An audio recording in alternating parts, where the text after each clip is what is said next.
হেরার গুহায় তোমারি ধ্যান, আসমান থেকে নামে আল কোরআন, ভাঙল সবার ভুল তোমারি পরে, আসলো কোরআনের ছায়া তলে। ঠিক না বা ঠিক? খালিদ ওমর আলী আবু বকর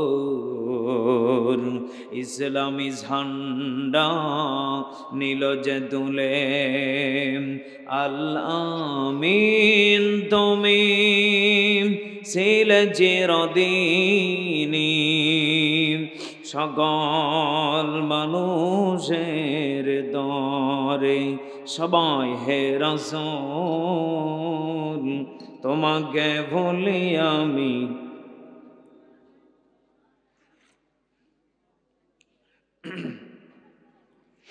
হে রাসূল তোমাকে ভুলি আমি কেমন করে, হাজারো ব্যথা বেদনার পরে ফিরে আসনি তুমি আপন ঘরে, দিনের আলো তুমি ছড়িয়ে দিতে চলে গেলে মদিনায় মক্কা ছেড়ে, হে রাসূল।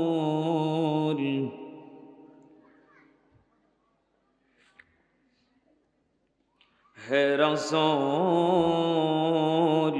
তোমাকে ভুলি আমি কেমন করে।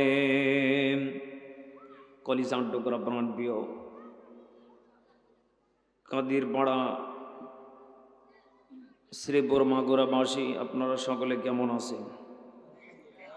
বলেন তো দেখি, রাসূলকে ভোলা যাবে? এই নবীর শান মান কম না বেশি? আল্লাহ পাক বলেন, আমি আমার বন্ধু হাবিবুল্লাহকে সব থেকে সম্মানিত করে আমি আল্লাহ দুনিয়াতে পাঠিয়েছি। জোরে বলেন সুবহানাল্লাহ।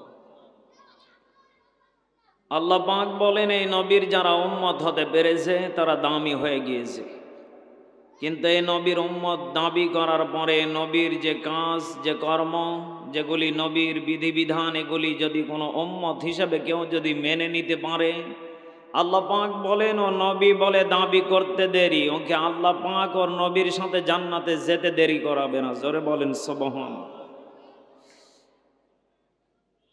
এ কথা শোনার পরে অনেক নবীরাও পর্যন্ত কান্নাকাটি করেছেন, আল্লাহ যদি আমরা শেষ নবীর উম্মত হতে পারতাম কতই না ভালো হতো। কিন্তু আমরা মুসলমান, সেই নবীর উম্মত হওয়ার পরে আমরা নবীকে ভালোবাসি, মহব্বত করি অন্তরে না মুখে, এমন মুসলমান আমার দেশে আছে না নেই? আল্লাহ পাক বলেন যে কিয়ামতে 3 শ্রেণীর ব্যক্তিকে আমি আল্লাহ অন্ধ করে তুলব। কয় শ্রেণীর বলেন তো দেখি? 3 শ্রেণী। এর বাস্তব প্রমাণ আজকে শ্রীপুর কি যেন কাদিরপাড়াতে মিলে যাচ্ছে। আল্লাহ পাক বলেন, ওয়া নাহশুরুহু ইয়াউমাল কিয়ামাতি আ'মা। আল্লাহ পাক বলেন, 1 নম্বর হচ্ছে তারা দুনিয়াতে যারা দেখেছিল যে ভালো কাজ সেখানে হচ্ছিল, একটা জান্নাতের বাগান মাথার ঘাম পায়ে ফেলে সাজিয়েছিল, ওরা দেখার পরে না দেখার ভান করে ওখান থেকে চলে গিয়েছিল। আল্লাহ পাক বলেন, ওরা অন্ধ হয়ে উঠবে, আমি আল্লাহ দেখব যে ওরা অন্ধ, কিন্তু দেখার পরও না দেখার ভান করে জাহান্নামে ফেলে দিব। জোরে বলেন নাউজুবিল্লাহ। এজন্য এলাকার যত মুসলমান যারা ভাই বোন আছেন, আমি সকলের কাছে অনুরোধ করব, ভাই অল্প সময়ের ভিতরে আমরা এই জান্নাতের বাগান হারিয়ে ফেলব। ঠিক না বেঠিক? গতকালকে ছিল, আজকে আছে, আবার আগামীকালকে থাকবে না, এটাই বাস্তবতা। এজন্য যতটুকু সময় আমাদেরকে আল্লাহ পাক সুযোগ করে দিয়েছেন, আমরা এই অল্প সময়ের ভিতর কিছু মহামূল্যবান কথাগুলি শুনে বাস্তব জীবনে পারিবারিক জীবনে আমল করে কবরে যাওয়ার আল্লাহ পাক যেন তৌফিক দান করেন। জোরে বলেন আমিন। আল্লাহ পাক বলেন, হে আমার বান্দা বান্দিরা, এই পৃথিবীর ময়দানে আমি প্রত্যেকটা মানব দানব জাতিকে আমি আল্লাহ পাঠিয়েছি। এর ভিতরে সব থেকে উন্নত মানের একটা জাতিকে আমি আল্লাহ প্রেরণ করেছি, এটার নাম হলো ইনসান। আল্লাহ পাকে ইনসানকে সব থেকে শ্রেষ্ঠত্ব দামি বলে স্বীকৃতি দিয়েছেন। জোরে বলেন আলহামদুলিল্লাহ। এখানে যারা বসে আছেন বলেন তো দেখি, আপনারা জিন না ইনসান? বলেন বলেন। ইনসান। তো আল্লাহ পাক কিন্তু এখানে জিনদের কথা বলেন নাই। আল্লাহ পাক বলেছেন ইনসানকে আমি আল্লাহ সব থেকে দামি স্বীকৃতি উন্নত মানের আমি আল্লাহ প্রোডাক্ট করে তৈরি করেছি। আল্লাহু আকবার বলে। আপনি বাজারে গিয়েছেন, যাওয়ার পরে আপনি বলবেন ভাই আমাকে একটা ভালো মানের একটা লাইট দেন যাতে আলো বেশি দেয়। কি দেয় বলেন তো দেখি? এখন দাম চাচ্ছে 500 টাকা, আপনি বলেন না এটা 200 দিয়ে পাওয়া যায়, ও কি দেবে আপনাকে? তাই জন্য আল্লাহ পাক বলেন যে আমি ইনসানকে দামি লাইট হিসাবে আমি তাদেরকে দুনিয়াতে পাঠিয়েছি। এরা যদি ফোকাস দিতে পারে আর বাস্তব জীবনে যদি আমল করে কবরে আসতে পারে, আধার কবরটা তারা নিজে আলোকিত করে ফেলবে। এজন্য কলিজার টুকরা বাবাজিরা, আমাদের এখন যে মাসটা চলতেছে এটা হচ্ছে শাবান মাস। এটা কি বলেন তো দেখি? শাবান। এই শাবান মাসে আল্লাহ নবীজি বলেন যে আমি সব থেকে ছোট্ট একটা দোয়া রেগুলার পড়তাম। সেই দোয়াটা হচ্ছে, সকলে পড়েন, আল্লাহুম্মা বারিক লানা ফি রাজাব ওয়া শাবান ওয়া বাল্লিগনা রমাদান। আল্লাহ নবীজি আল্লাহর কাছে দোয়া করে বলতেন, আল্লাহ এই শাবান এবং এই রজবে আমাদেরকে রহমত বরকত দিয়ে ভরপুর করে দেন। জোরে বলেন আমিন। আর আমাদের সকলের হায়াতটাকে মাহে রমজান পর্যন্ত বৃদ্ধি করে দেন। জোরে বলেন আমিন। এখানে এমনও আমরা মুসলমান বলে দাবি করি যে আমরা এই মাহে রমজান আসার আগে কোন দোয়া পড়ে কিভাবে প্রস্তুতি নেওয়া লাগে আমরা জানি না। এজন্য আমরা সকলেই মাহে রমজান আসার আগে কিভাবে প্রস্তুতি নিব অল্প কিছু আমলের নিয়তে কথা বলবো। আপনারা কি শুনবেন ইনশাআল্লাহ? আসলে এই বাজান প্রতিটা দিন রাত 10টা 10:30টার দিকে উঠে অভ্যাস, তো আজকে হঠাৎ করে এশারের পরে উঠিয়ে দিয়েছে, মনে হচ্ছে মাঠে কোনো মানুষই নেই। এরপরও আল্লাহ পাক আমাদের যতটুকু মানুষ রাখার এখানে ব্যবস্থা করেছেন, যাদেরকে আল্লাহ কবুল করেছেন, আল্লাহ পাক আমাদের সকলকে আমলের নিয়তে কথাগুলি শোনার, বাস্তব জীবনে পারিবারিক জীবনে আমল করার তৌফিক দান করুন। জোরে বলেন আমিন। অনেকে মনে করতেছেন যে হুজুরের দাড়ি নেই, বড় দাড়িওয়ালা হুজুর উঠলে সেখানে যাব নাকি? হ্যাঁ, এরকম চিন্তা নিয়ে অনেকে ঘুরতেছে, তাই না? হ্যাঁ, হুজুরের দাড়ি নেই, পিছছে, হুজুর কি আলোচনা করবে? আরে ভাই, দাড়ি দিয়ে কি হবে? আমি বিভিন্ন জায়গাতে যাই, খালি দাড়ির ভুল ধরে। দাড়ি দিয়ে কি হবে বলেন তো দেখি? আসেন, উনিও যেই কোরআন থেকে কথা বলবে, আমিও সেই কোরআন থেকে কথা বলবো ইনশাআল্লাহ। আল্লাহ রাব্বুল আলামিন বলেন, হে আমার বান্দা বান্দিরা, এই পৃথিবীর ময়দানে আমি আল্লাহ রাব্বুল আলামিন যত মানব দানবকে পাঠিয়েছি বান্দারে, আমি আল্লাহ রাব্বুল আলামিন ইনসান নামক এই জাতিটাকে সব থেকে শ্রেষ্ঠ করে বানিয়েছি। আর এদেরকে দামি করে বানানোর পিছনে কারণ আমি এদের বাবাকে নিজে হাতে আমি আল্লাহ সৃষ্টি করেছি, বানিয়েছি। চিৎকার মেরে বলেন সুবহানাল্লাহ। আল্লাহ পাক বলেন, আদমের সন্তান যদি জাহান্নামে যায় আমি আল্লাহ সব থেকে বড় লজ্জিত হয়ে যাব। নাউজুবিল্লাহ বলেন। আল্লাহ পাক বলেন, আদমের সন্তান বলে যারা স্বীকৃতি দেবে, যারা দাবি করবে এবং যারা দুনিয়াতে থাকবে, আমি চাই আদমের প্রত্যেকটা সন্তান দুনিয়া থেকে নেকি কামাই করে জান্নাতের গেটে দাঁড়াবে। আমি আল্লাহ খুশি হয়ে তাদের দিকে আহলান সাহলান জানাবো। চিৎকার মেরে বলেন আল্লাহু আকবার। কলিজার টুকরা প্রাণপ্রিয় মাগুরাবাসী, শ্রীপুরবাসী, আল্লাহ পাক বলেন, হে নবী আপনি যে দোয়াটা পড়তেছেন, আল্লাহুম্মা বারিক লানা ফি রাজাব ওয়া শাবান ওয়া বাল্লিগনা রমাদান। এই দোয়া শুধু আপনি পড়লে হবে না, এ দোয়া আপনার উম্মতে মুহাম্মাদি যারা বলে দাবি করবে তাদের জন্য এই দোয়াটাকে পাঠিয়ে দিন।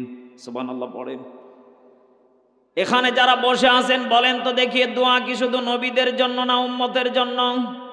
বলেন বলেন। এখানে যারা বসে আছেন বুকে সাহস করে বল করে বলেন তো দেখি, হুজুর আমি বহুবার পড়েছি, বলতে পারবেন? হুজুর এই দোয়া তো মনে হয় নতুন শুনলাম, বলবো কি?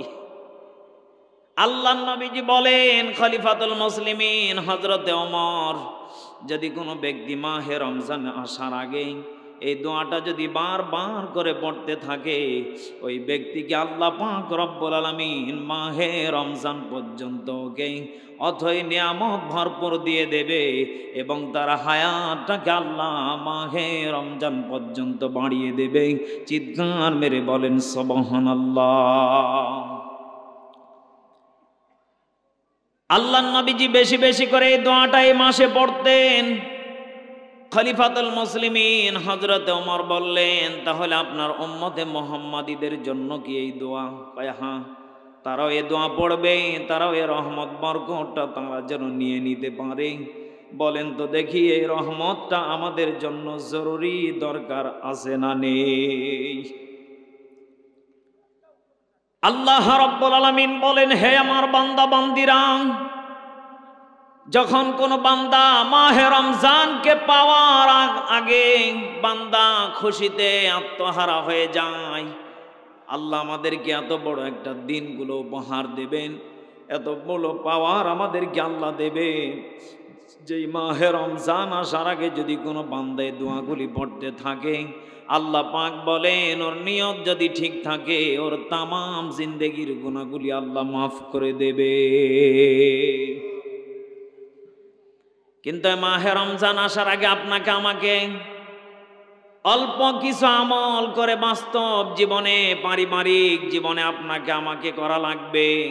আমল কি বলে দেব? কি বলবো? বলবো।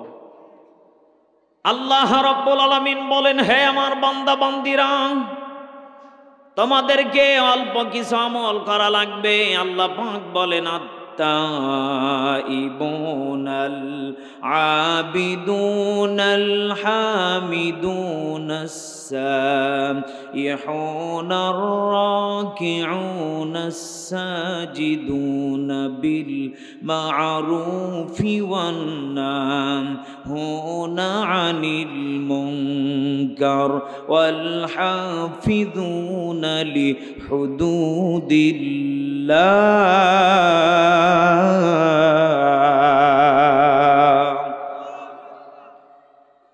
আল্লাহ রাব্বুল আলামিন বলেন, আত-তাইবুন আল-আবিদুন, হে আমার বান্দা বান্দিরা, এ মাহে রমজান আসার আগে এক নম্বর আমল, এক নম্বর বৈশিষ্ট্য হলো তোমাদের তওবা।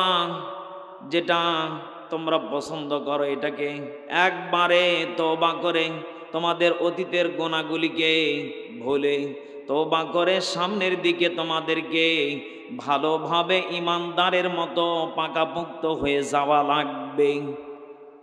আল্লাহ পাক বলেন, অতীতে যা করেছো ভুলে যাও, তওবা করে ফেলো।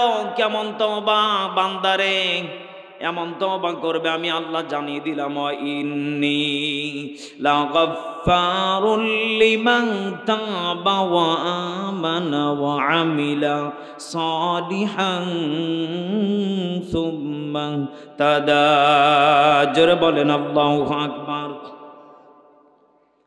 আল্লাহ পাক বলেন, হ্যাঁ অবশ্যই আমি আল্লাহ ক্ষমা করে দেব, তোমাদের তাওবাকে পছন্দ করে নেব, ক্ষমা করে দেব, মাফ করে দেব। লিমান তাবা, কিন্তু তোমাদেরকে তওবা করা লাগবে। ওয়া আমানা, যারা ঈমান এনেছো, আমিলা সালিহান সুম্মা তাদা, অতঃপর তোমাদেরকে তওবা করার পরে এই পথের উপরে টিকে থাকা লাগবে। এদেশে অধিকাংশ মানুষ আছে তওবা করে, আল্লাহ জীবনে কত গুনাহ করেছি, কত মানুষের মেরে ধরে খেয়েছি, কতবার মানুষের আইলটাকে ঠেলতে ঠেলতে নিচের দিকে বাড়িয়ে নিয়েছি। অথচ ওই বান্দা তওবা করে প্রতিদিন, আল্লাহ মাফ করে দেন, ও কি কাম হবে? কথা বল না কেন? হ্যাঁ, আল্লাহ পাক বলেন, ইয়া আইয়ুহাল্লাযীনা আমানু তুবু ইলাল্লাহি তাওবাতান নাসুহা। জোরে বলেন আল্লাহু আকবার।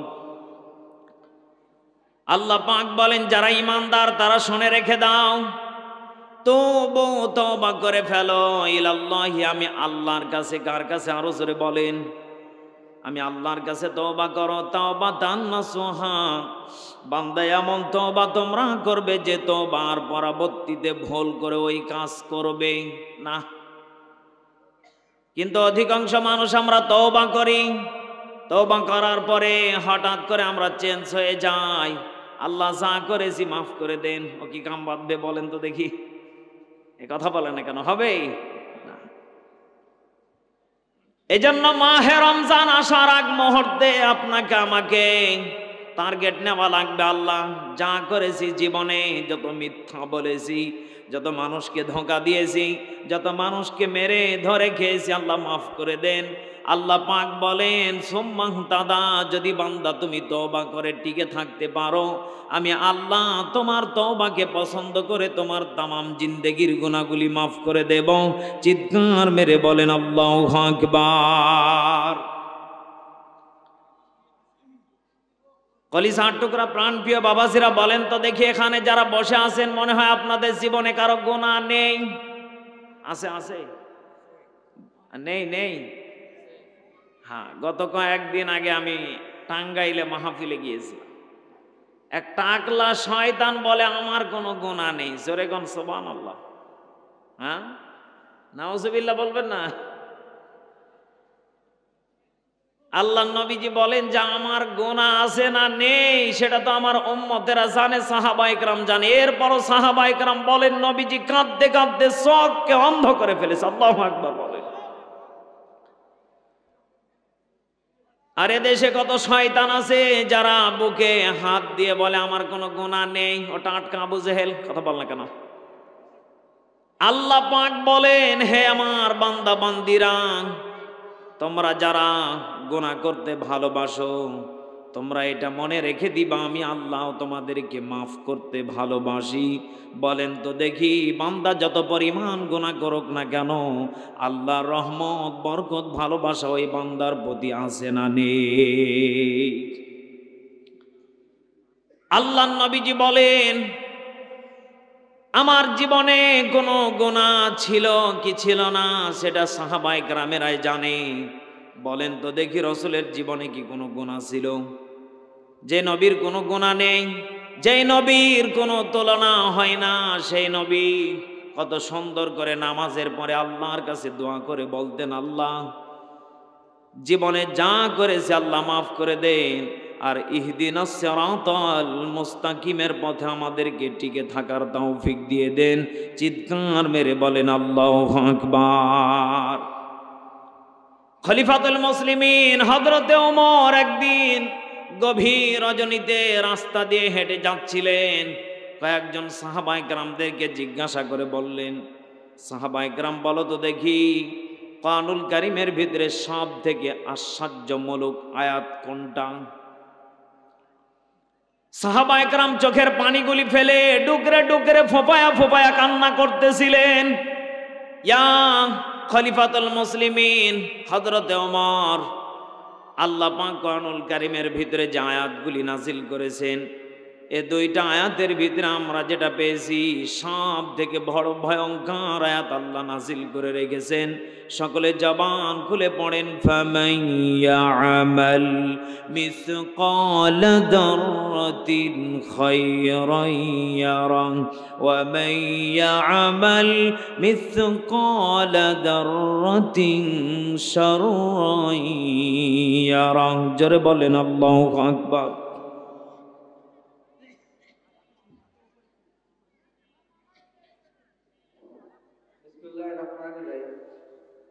সম্মানিত হাজিরিন, অত্যন্ত দুঃখের বিষয় যে আমরা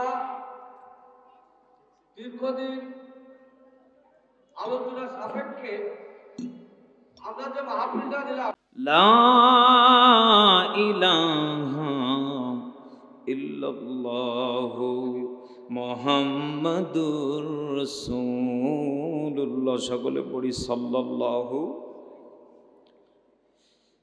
কলিজার টুকরা বাবাজিরা, যেই কথা বলতে চাচ্ছিলাম, খলিফাতুল মুসলিমিন বললেন, আয়াতের ভিতরে কি এমন আশ্চর্যমূলক আছে বলো তো দেখি।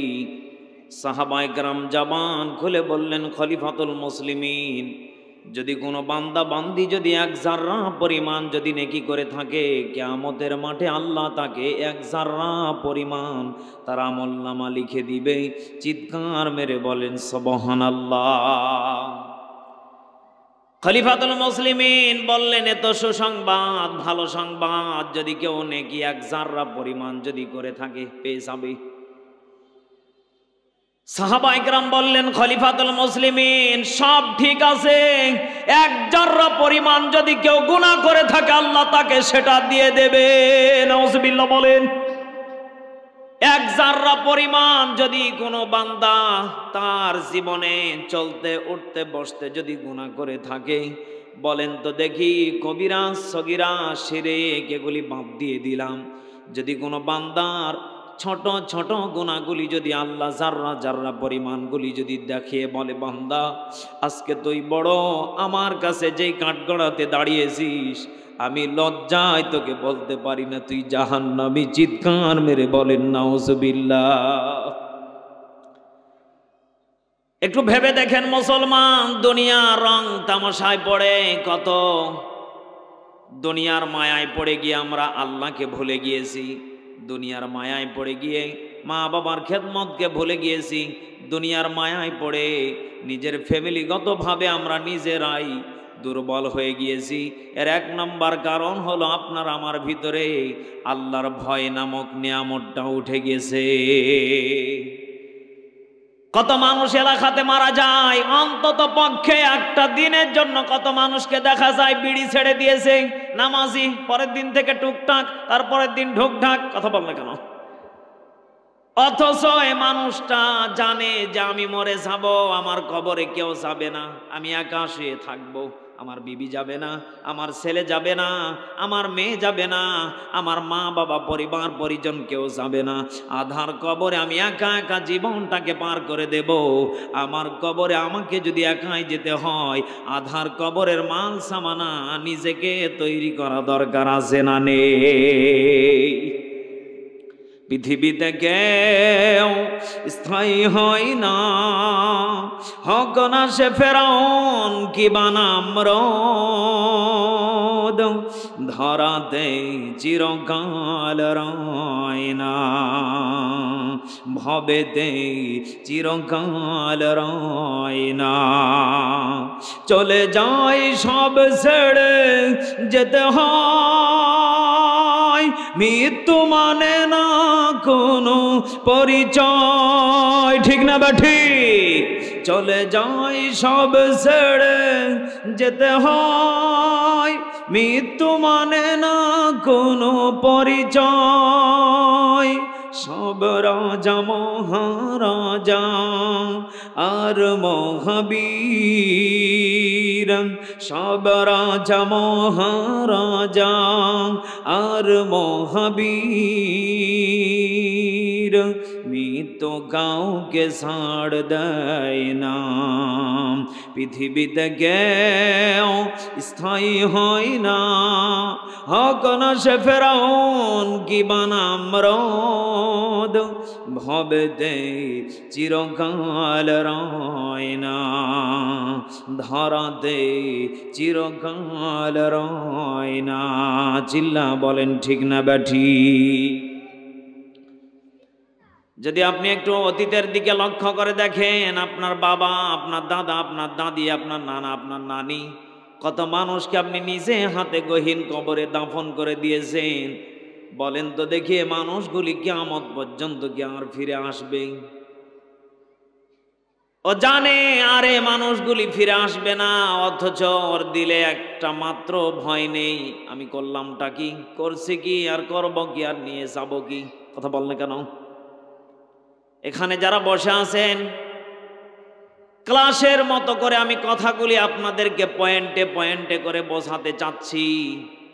খলিফাতুল মুসলিমিন বললেন, এক জাররা পরিমাণ যদি কেউ নেকি করে থাকে, এক জাররা পরিমাণ পেয়ে যাবেন। এক জাররা পরিমাণ যদি কোনো বান্দা গুনাহ করে থাকে, কিয়ামতের মাঠে আল্লাহ তাকে এক জাররা পরিমাণ তার সামনে দাঁড় করিয়ে দেবে। বলেন তো দেখি, আল্লাহ কোরআনুল কারীমের ভিতরে নরম আয়াত নাজিল করেছে কি করেন নাই? কি করেছেন আল্লাহ? সাহাবায়ে কেরাম বললেন, খলিফাতুল মুসলিমিন, আল্লাহ কি এমন আরামদায়ক আয়াত কি আল্লাহ নাজিল করেন নাই? আল্লাহ পাক বলেন, হ্যাঁ, আমি আল্লাহ তোমাদের জন্য কোরআনুল কারীমে আয়াত নাজিল করেছি। খলিফাতুল মুসলিমিন বললেন, আয়াতটা হলো এইটা, কুল ইয়া ইবাদিয়াল্লাযীনা আসরাফু আলা আনফুসিহিম লা তাকনাতু মির রাহমাতিল্লাহ।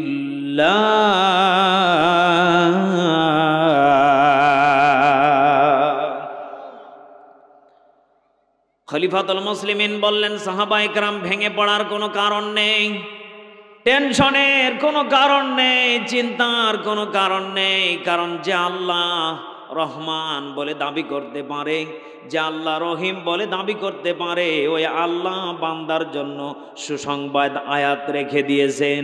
কথা বলেন ঠিক না বেঠিক? খলিফাতুল মুসলিমিন বললেন, হে আমার সাহাবায়ে কেরামেরা, শুনে রেখে দাও, তোমরা কেউ আল্লাহর রহমত থেকে নৈরাশ হইও না। লা তাকনাতু মির রাহমাতিল্লাহ, আল্লাহর রহমত তোমাদের প্রতি চলমান আছে। সুবহানাল্লাহ পড়েন।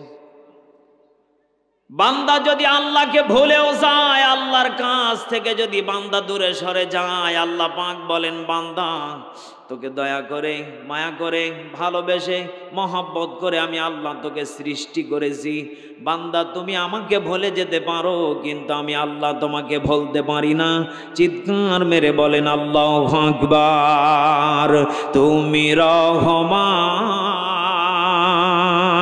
তুমি মেহেরবান, অন্ধ গাহে না শুধু তোমারি গুণগান। কথা বলেন ঠিক না বেঠিক? সবাই তুমি রহমান, তুমি মেহেরবান, অন্ধ গাহে না শুধু তোমারি গুণগান। বোঝে অবোঝে না ওরা তোমারি শান, আহা বোঝে অবোঝে না ওরা তোমারি শান। তুমি রহমান, তুমি মেহেরবান। কখনো তোমাকে যদি ভুলি, হেদায়েতের আলো জিলি কাছে নিয়ে তুলি। আমিন বলেন। কখনো তোমাকে যদি ভুলি, হেদায়েতের আলো জিলি কাছে নিয়ে তুলি। আহ দয়া করো, মায়া করো, দয়া করো, মায়া করো, ওহ গো দয়াবান। সবাই তুমি রহমান,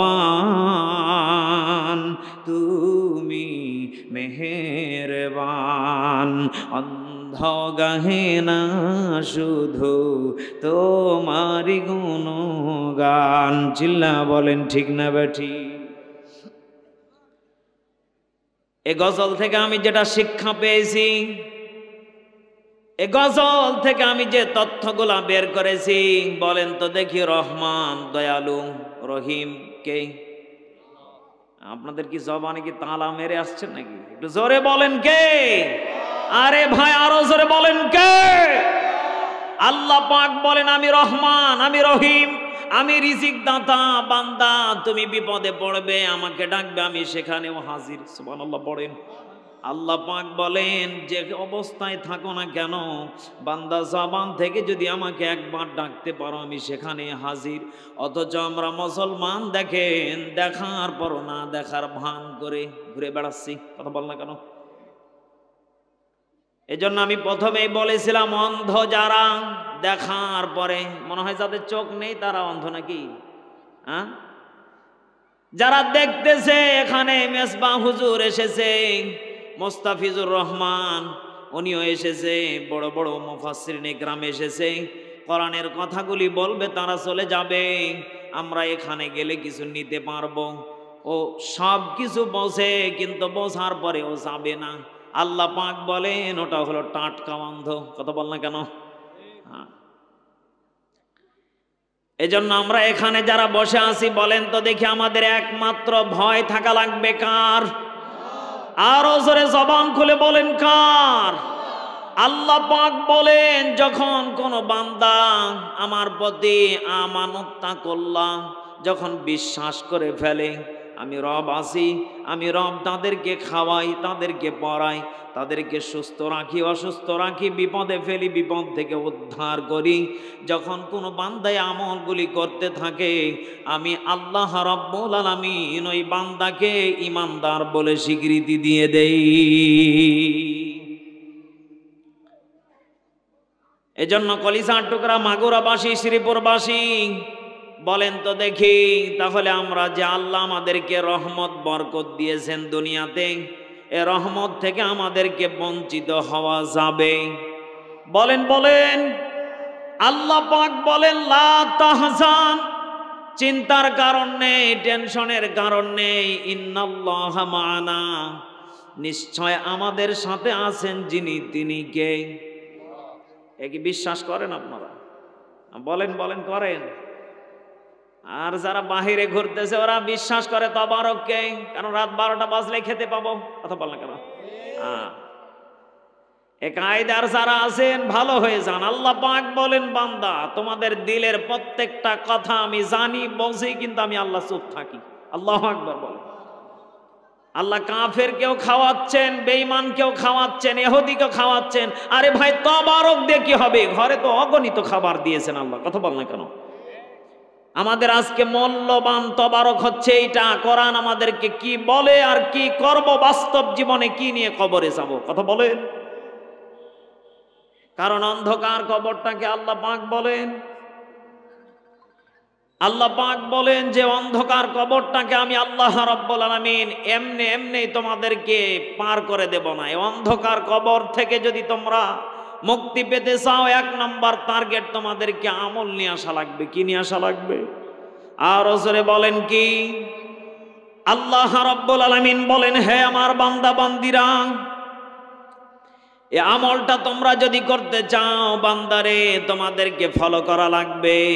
বাস্তব জীবনে কি আমলটা করলে আমরা জান্নাতটা পেয়ে যাব? খলিফাতুল মুসলিমিন হযরত ওমর বলেন তোমাদের আমল হলো এইটা, নিজে বাঁচলে হবে না, পরিবার পরিজনকে বাঁচানো দরকার আছে না নেই?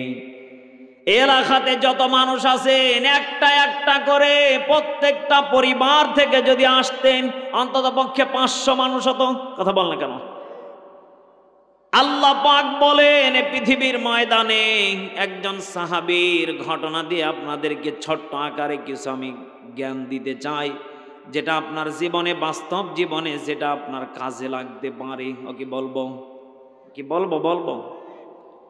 আব্দুল্লাহ বিন খুবাইব নামে একজন সাহাবী ছিলেন। আব্দুল্লাহ বিন খুবাইব সবার পরে মসজিদে যেতেন, সবার আগে মসজিদ থেকে বের হয়ে চলে আসতেন। খলিফাতুল মুসলিমিন একদিন লক্ষ্য করে দেখলেন সবার পরে মসজিদে যান, সবার আগে চলে আসেন।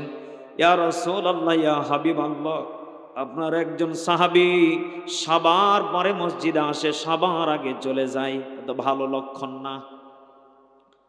কারণ বলেন তো দেখি, যারা মুনাফিক এদের মসজিদ ভালো লাগে না খারাপ লাগে? বলেন বলেন। আব্দুল্লাহ বিন খুবাইব কি এখন মুনাফিক? নাউজুবিল্লাহ বলবেন না।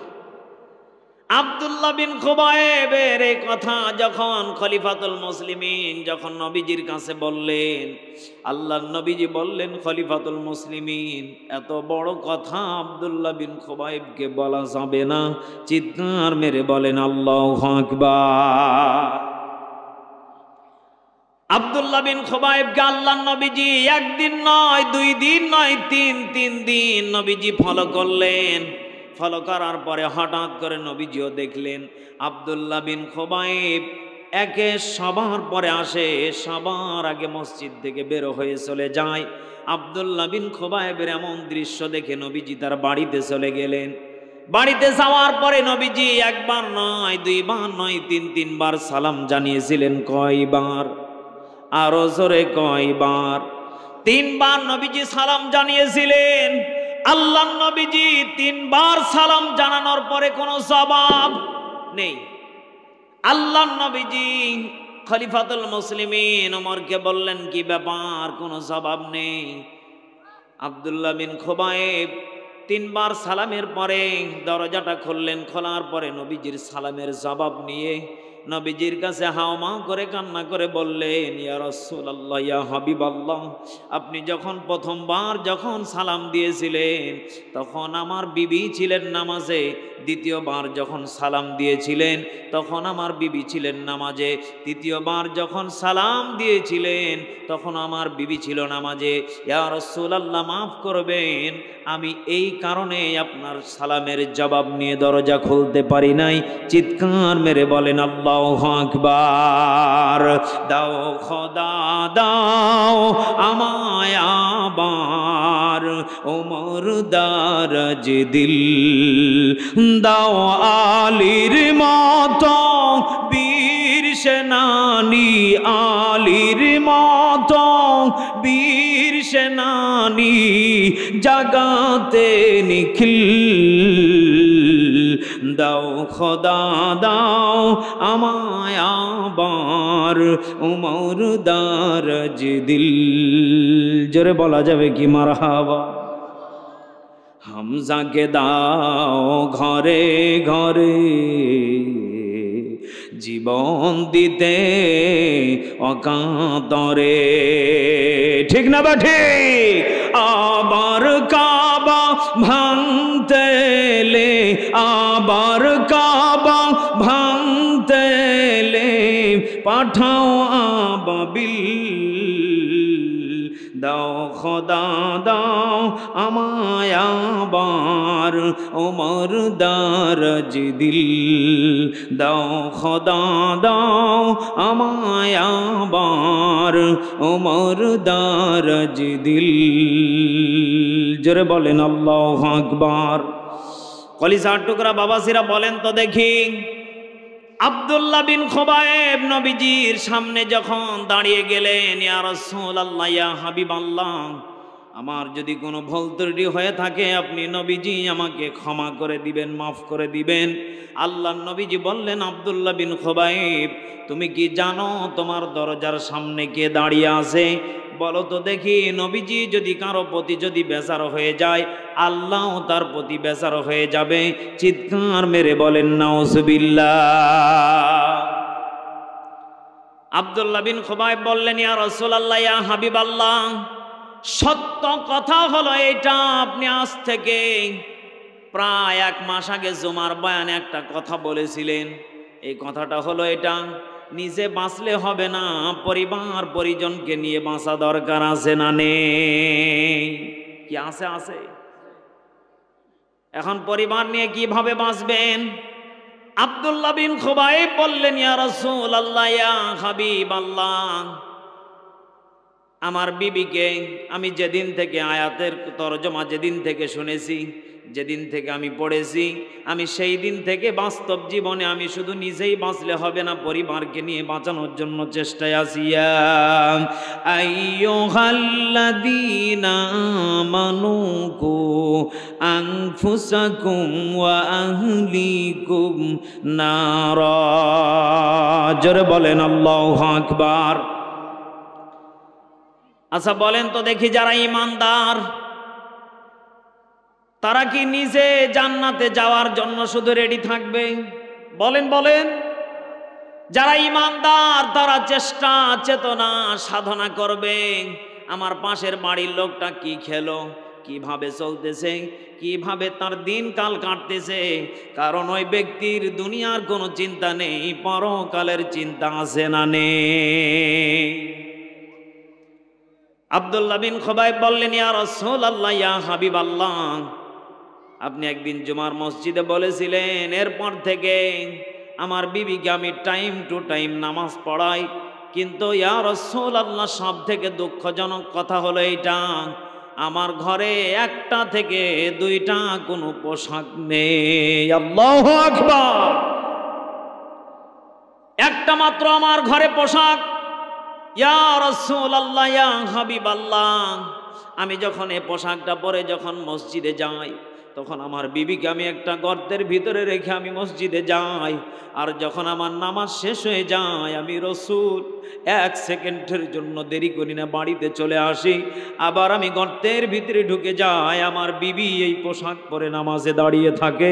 চিৎকার মেরে বলেন আল্লাহু আকবার।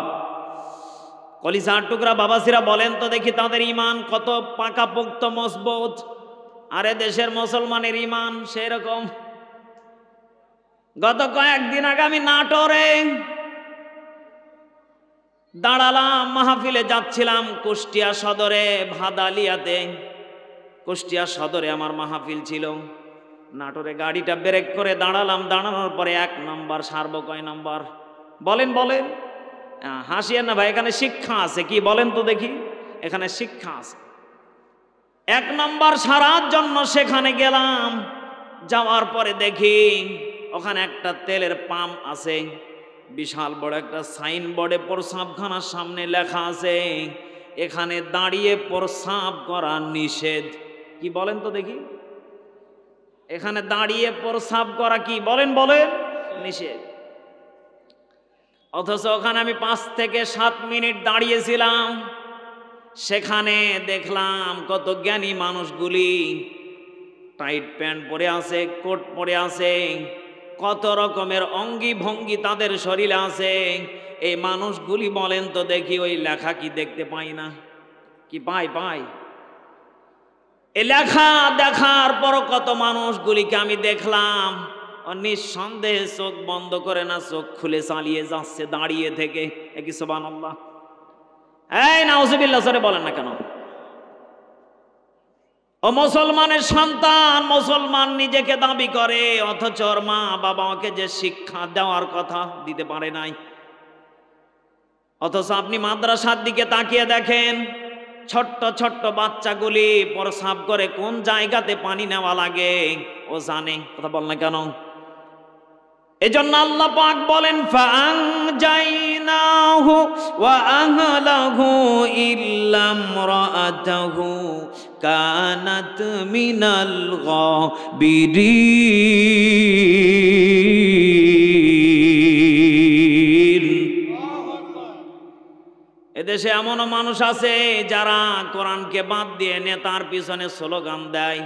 এমনও এদেশে নেতা আছে প্রস্রাব করে কোন জায়গাতে পানি নেওয়া লাগে ছাতাও জানে না। কথা বল না কেন? অথচ নেতার স্লোগান দেয় আমার নেতা তোমার নেতা ফুলের মতো পবিত্র। এই নাউজুবিল্লাহ বল না কেন? অথচ নেতা মুসলমানের সন্তান দাঁড়িয়ে থেকে দ্বিধারসে মারতেছে। আমি নিজে চোখে কত নেতাকে দেখেছি। মুসলমানের ছানা দাবি করে, নিজে হাতে দাঁড়িয়ে থেকে মারে, প্রস্রাব করে ঢিলা গল্প নেয় না, ও সেন লাগিয়ে হাঁটে। চিৎকার মেরে বলেন নাউজুবিল্লাহ। আল্লাহ পাক বলেন এদেরকে কিয়ামতের মাঠে এদের দুনিয়ার সম্পদ বাড়ি গাড়ি যাই থাক না কেন, কিয়ামতের মাঠে এদের এই আচরণের কারণে চরিত্রের কারণে এদেরকে আমি আল্লাহ ধাক্কা দিয়ে তাদেরকে জাহান্নামে ফেলে দেব। চিৎকার মেরে বলেন নাউজুবিল্লাহ। আচ্ছা বলেন তো দেখি, যারা মুসলমান তাদের অন্তত পক্ষে এতটুকু আমল করা দরকার, আমাদের বাস্তব জীবনে নবীজির সুন্নতগুলি পারিবারিক জীবনে আমল করা দরকার আছে না নেই? আরে ভাই দিয়ে কথা বল না কেন? আছে না নেই? আমরা হুজুগে বাঙালি, যদি খালি কোন রকম বিরিয়ানির প্যাকেট দেখি ওইদিকে হাঁ করে তাকিয়ে থাকি। একটু জিকির করি সুবহানাল্লাহ লা ইলাহা জোরে সুবহানাল্লাহ আলহামদুলিল্লাহ লা ইলাহা আর জোরে লা ইলাহা জোরে সুবহানাল্লাহ লা ইলাহা লা ইলাহা ইল্লাল্লাহু মুহাম্মাদুর রাসূলুল্লাহ। সকলে পড়ি সাল্লাল্লাহু। বলেন তো দেখি, যেই কথা বলতে চাচ্ছিলাম, যেটা আপনাদেরকে বোঝাতে চাচ্ছি, আমরা মুসলমান, আমাদের পারিবারিক জীবনে নবীজির সুন্নতের আমল করা দরকার আছে না নেই? আর জোরে বলেন আছে না নেই? আল্লাহ পাক বলেন, যারা নিজের সুন্নাত নবীজির সুন্নাতগুলিকে পারিবারিক জীবনে বাস্তবায়ন করতে পারবে এবং তার উপরে অটল থেকে সময়টাকে কাটাবে, আল্লাহ পাক বলেন ওকে অটোমেটিক ওলিয়া উলিয়া বানিয়ে দেব। সুবহানাল্লাহ পড়ে। হ্যাঁ, একটা গল্প মনে পড়ে গেল যে আরে ভাই, আউলিয়া আউলিয়া কারা? এক লোক নাকি ধান খেতে ধান চাষ করে, এই লোক নাকি আল্লাহর ওলি হয়ে যেতে পারে। এ কি পারে? সম্ভব? বলেন বলেন, পারে? অথচ দেশের কত মুসলমান আছে যেই বাবা ল্যাংটা বাবা, ভণ্ড বাবা, এই বাবার পিছনে তেল মালিশ করতে করতে ওর জীবন কাটিয়ে ফেলে। কথা বলেন না কেন? কিন্তু আল্লাহর কোরআন বলতেছেন একজন ধান ক্ষেতের কৃষক আল্লাহর ওলি হতে পারে, এতে কোনো সন্দেহ?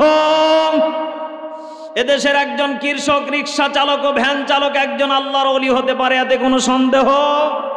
এই জন্য মাগুরাবাসী খেয়াল করতে হবে, আপনার আমার ইমান যেখানেই থাকুক না কেন, আপনার আমার ইমানটাকে পরিবর্তন করে পাকাপোক্ত ইমানদার হওয়া লাগবে। কথা বলেন ঠিক না বেঠিক? আল্লাহ রাব্বুল আলামিন বলেন, হে আমার বান্দা বান্দিরা, মাহে রমজান আসার আগে তোমাদেরকে টার্গেট নেওয়া লাগবে। জীবনে যত গুনাহ করেছি তওবা করে মাফ করে দেব, আল্লাহর কাছে মাপ চেয়ে নেব। 2 নম্বরে মিথ্যাকে ছেড়ে দেব। 3 নম্বর পরিবার পরিজন যারা আছে তাদের সাথে ভালো ব্যবহার করব। বলেন তো দেখি, যদি কোনো মুসলমানে আমলগুলি যদি করতে পারে, আল্লাহ পাক বলেন অটোমেটিক এই বান্দার ফ্যামিলিটাকে আমি আল্লাহ জান্নাতি ফ্যামিলি বানিয়ে দেব। চিৎকার মেরে বলেন সুবহানাল্লাহ। এজন্য কলিজার টুকরা বাবাসিরা, যদি কোনো ব্যক্তি ফ্যামিলিটাকে যদি জান্নাতিওয়ালা যদি বলে স্বীকৃতি দিতে চান, আব্দুল্লাহ বিন খুবাইবের মতন বাস্তব জীবনে পারিবারিক জীবনে আমল করা দরকার আছে না নেই?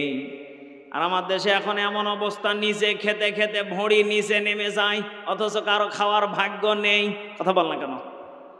নিজে খাবে, নিজে পড়বে, নিজের 5 তলা বাড়ি করবে, কিন্তু পাশের বাড়ির লোক যদি 1 তলা যদি করে ফেলে, ওর হিংসায় জ্বলে শেষ। অথচ মানুষটা দিন আনে দিন খায়, কত কষ্ট করে কত পরিশ্রম করে একটু কিছু করেছে, এই লোকটাকে বিনা অপরাধে অপরাধী বানিয়ে তার 1 তলাও শেষ করে দেয়। এমন মুসলমান আমার দেশে আছে না নেই? এজন্য কলিজার টুকরা বাবাজিরা, এই মাহে রমজান আসার আগে অনেকেই দুনিয়ার থেকে চলে যেতে হবে, অনেককেই আল্লাহ পাক নিয়ে নিতে পারে, অনেকে চলে যেতে পারি। জানি না কোন দিন কার যেন মালাকুল মাউত আজরাইল চলে আসতে পারে। এমনও হতে পারে আপনার আমার জীবনে এটা শেষ বয়ানও হয়ে যেতে পারে।